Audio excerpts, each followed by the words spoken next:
Ready to turn your USDT into pound sterling and put those crypto gains to work in the real world.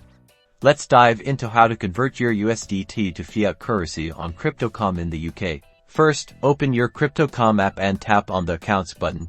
It's usually at the bottom of your screen. Then, select Crypto Wallet to access your cryptocurrency holdings. Find USDT in your list of crypto assets and tap on it. This will take you to your USDT wallet details. On the USDT wallet screen, you'll see a few options. Tap on the Sell button. This indicates you want to sell your USDT.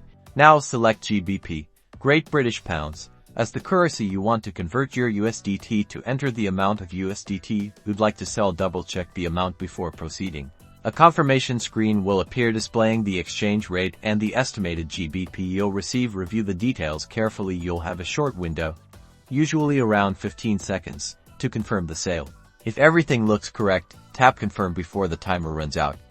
You should then see a message confirming your USDT has been sold and converted to GBP. Next, go back to your Accounts section and this time, select Fiat Wallet here. You should see your newly acquired GBP balance. Tap on the Withdraw button. Choose your linked UK bank account as the destination for the withdrawal. If you haven't linked your bank account yet, you'll need to do that first following the app's instructions. Enter the amount of GBP you want to withdraw and review the withdrawal details carefully, including the bank account information and any associated fees. Finally, tap Confirm to initiate the withdrawal. That's it. Your GBP withdrawal is now processing. Keep in mind it can take 13 business days for the funds to appear in your bank account, and remember to stay updated with Crypto.com's latest policies and always secure your account.